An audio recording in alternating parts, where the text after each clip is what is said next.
이 집의 등기부등본엔 제 이름 윤정숙 석자가 또렷이 적혀 있습니다. 하지만 이 집의 진짜 주인은 제가 아닙니다. 저는 그저 월급 없는 늙은 가정부일 뿐이었으니까요. 새벽 5시 반. 알람이 울리기도 전에 눈이 떠집니다. 30년 넘게 몸에 밴 습관은 무섭죠. 무거운 몸을 일으켜 부엌으로 향합니다. 쌀을 씻는 물소리가 고요한 방배동 빌라의 정막을 깹니다. 아들은 갓 지은 밥 아니면 숟가락을 들지 않고 며느리는 국물이 없으면 목이 매다며 투정을 부리거든요.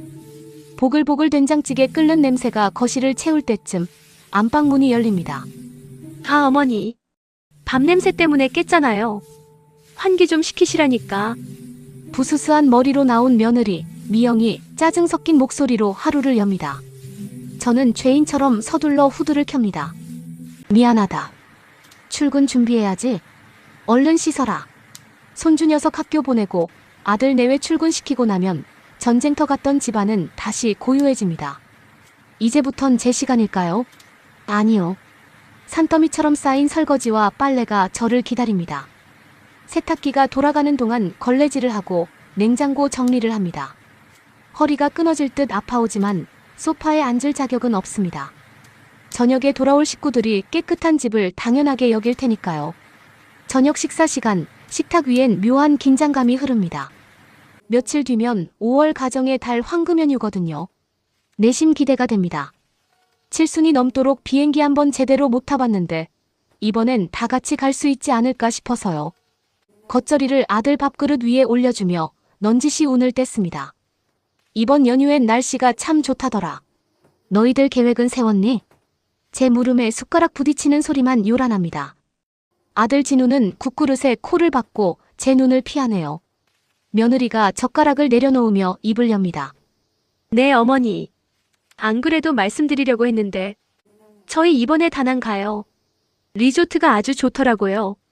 다낭. TV 여행 프로그램에서 봤던 에메랄드빛 바다가 떠오릅니다. 가슴이 콩닥거립니다. 그래, 참 좋겠구나. 그럼 짐은 언제부터 싸면 되겠니? 나도 미리 준비해야. 아, 진우 씨. 나 물 좀 줘. 며느리가 제 말을 뚝 끊어버립니다. 아들은 허둥지둥 물컵을 건네며 화제를 돌리더군요. 엄마, 국이 좀 짜네요. 건강 생각해서 싱겁게 좀 드세요. 이상합니다. 분명 같은 식탁에 앉아 밥을 먹는데 저만 투명 인간이 된 기분입니다. 두 사람의 눈빛이 허공에서 바쁘게 오가는데 그 사이에 저는 없습니다. 며느리는 핸드폰으로 비키니 사진을 검색하며 혼잣말을 합니다. 가서 마사지도 받고 푹 좀 쉬다 와야지. 요즘 너무 힘들었어. 힘들었다니요. 퇴근하고 돌아오면 손가락 하나 까딱 안 하고 제가 차려준 밥상 받는 게 그토록 힘든 일이었을까요? 섭섭함이 목구멍까지 차올랐지만 꾹 눌러 담았습니다. 가족이잖아요. 함께 살다 보면 말 못할 사정도 있겠지. 내가 눈치가 없어서 아직 말을 안 하는 거겠지. 그렇게 믿고 싶었습니다. 설거지를 마치고 방으로 돌아와 달력을 봅니다.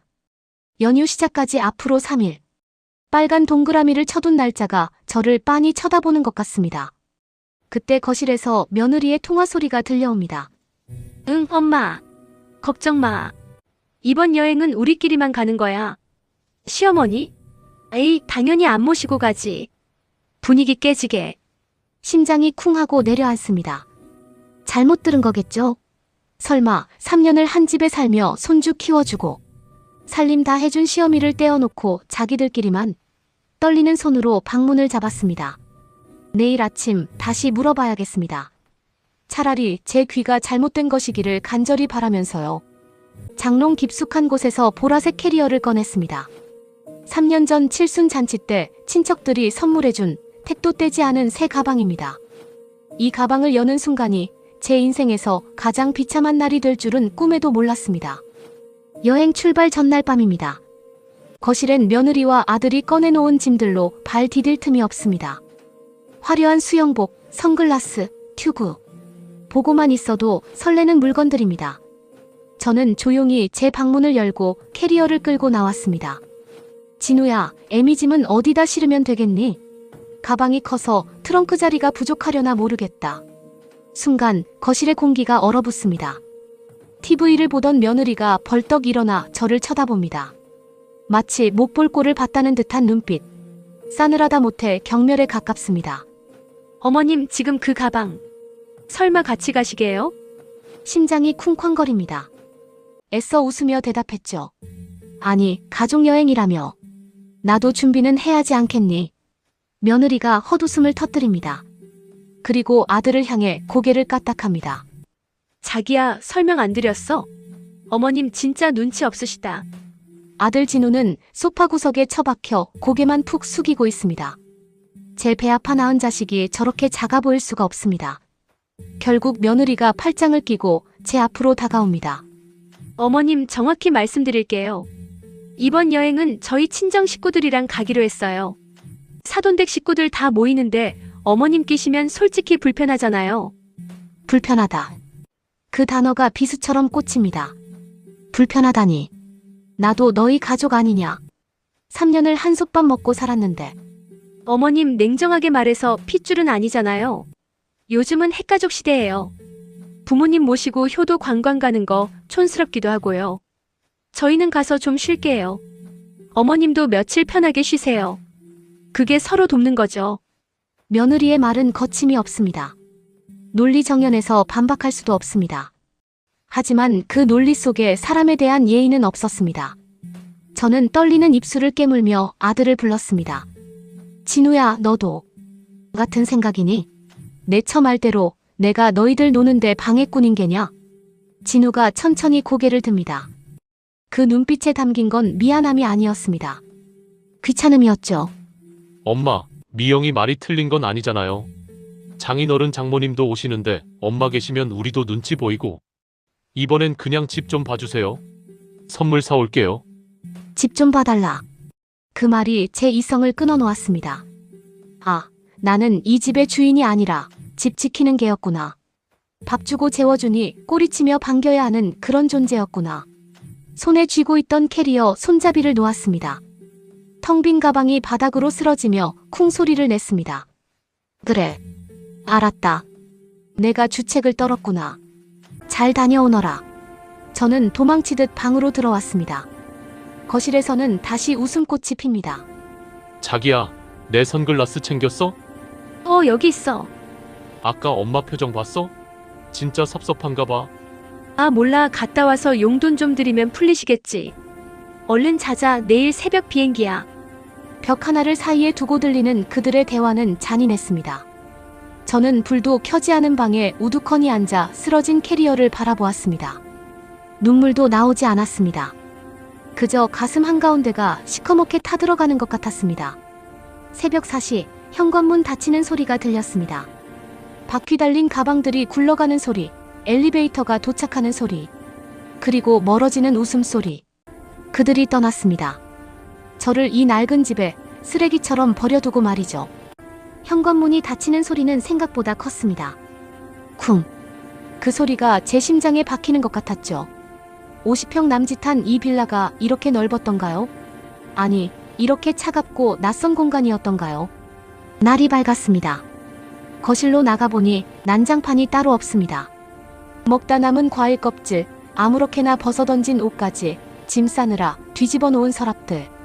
며느리는 떠나기 직전까지 저에게 일거리를 남겨두고 갔더군요. 어머님, 싱크대에 설거지 좀 부탁해요.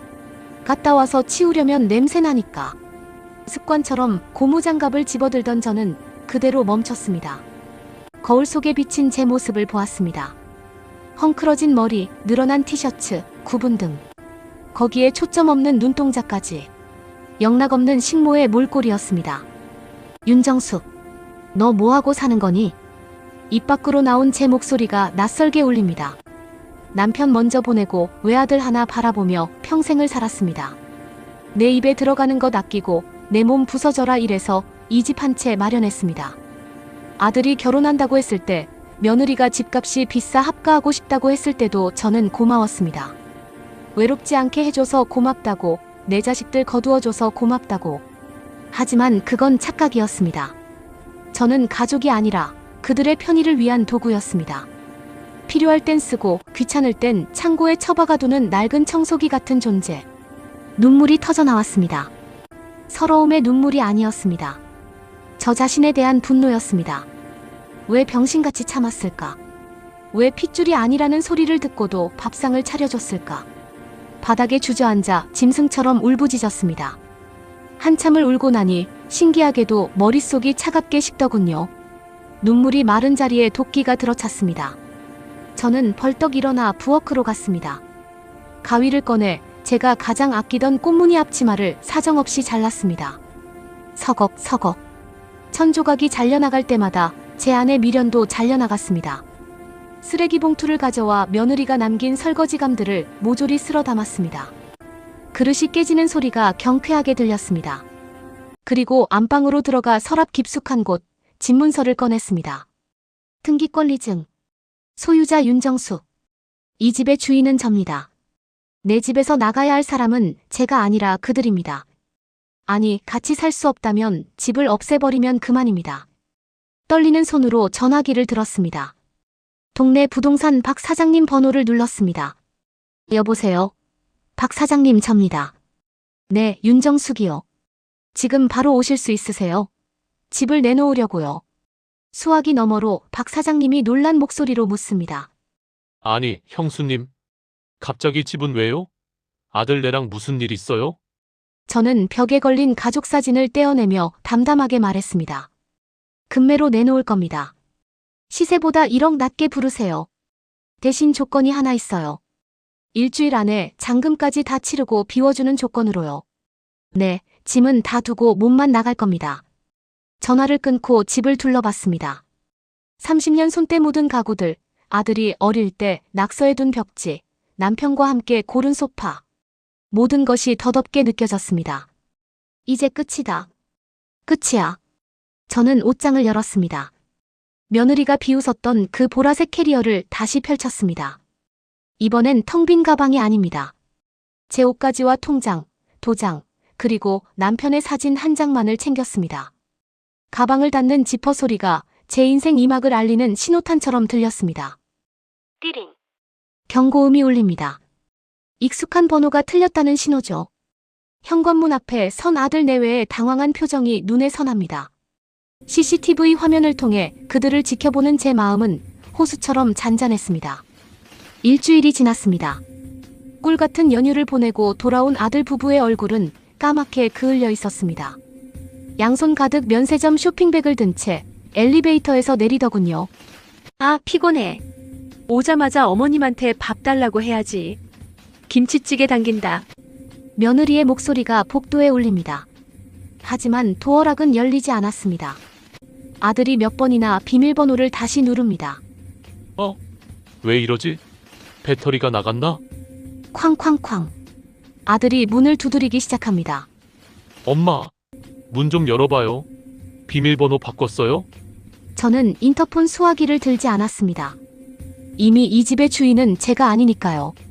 대신 문 안쪽에서 낯선 남자가 인터폰을 받았습니다. 며칠 전 잔금까지 치르고 입주한 새 집 주인입니다. 누구십니까? 남의 집 문을 왜 자꾸 두드려요? 스피커 너머로 아들의 어리 빠진 목소리가 들립니다. 네. 남의 집이라니요? 여기 우리 집인데요? 저희 어머니가 사시는데요? 아, 윤정숙 씨 아드니? 그분 집 팔고 나가셨어요? 며칠 전에 이사 끝났는데 무슨 소리입니까? 네. 집을 팔아요? 며느리의 비명 같은 소리가 들립니다. 그제야 저는 주머니 속 휴대폰을 꺼냈습니다. 때마침 아들에게서 전화가 걸려옵니다. 화면에 뜬 사랑하는 아들이라는 글자. 저는 잠시 망설이다가 사랑하는이라는 수식어를 마음속에서 지우고 통화 버튼을 눌렀습니다. 엄마, 이게 무슨 일이에요? 집이 팔렸다니요? 어디 계세요, 지금? 다급한 아들의 목소리에 저는 태연하게 대답했습니다. 진우냐? 여행은 잘 다녀왔니? 나는 지금 공항이다. 공항이요? 갑자기 어딜 가시는데요? 아니, 집은요? 우리 집은 다 어쩌고요? 아들은 제 안부는 묻지 않고 짐 걱정부터 합니다. 역시 변한 건 없습니다. 집은 팔았다. 너희가 그랬잖니. 핏줄도 아닌데 같이 살면 불편하다고.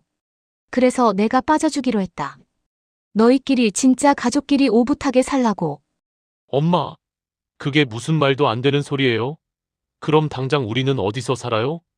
글쎄다. 그건 가장인 내가 알아서 해야지. 내 처가 그렇게 원하던 핵가족의 독립을 축하한다. 아, 너희 짐은 이삿짐센터 보관소에 맡겨뒀다. 보관료는 한 달치만 냈으니 서둘러 찾아가거라. 어머님, 너무하신 거 아니에요? 상의도 없이 집을 파시면 어떡해요? 수화기 너머로 며느리가 악을 쓰는 소리가 들립니다. 예전 같았으면 가슴이 벌렁거렸겠지만 지금은 그저 소음처럼 들립니다. 상해? 너희는 나랑 상의하고 여행 갔니? 가족이 아니라며. 남이라며. 남의 재산 처분하는데 허락받을 필요 없지 않니? 전곡을 찔린 듯 며느리는 말이 없습니다. 아들이 울먹거리며 매달립니다. 엄마, 죄송해요. 제가 잘못했어요. 일단 만나서 얘기해요.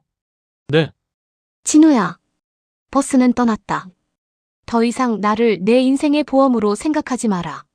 그리고 낳아준 은혜는 이 집값으로 퉁치자. 남은 돈은 내 노후 자금이다. 다신 연락하지 마라.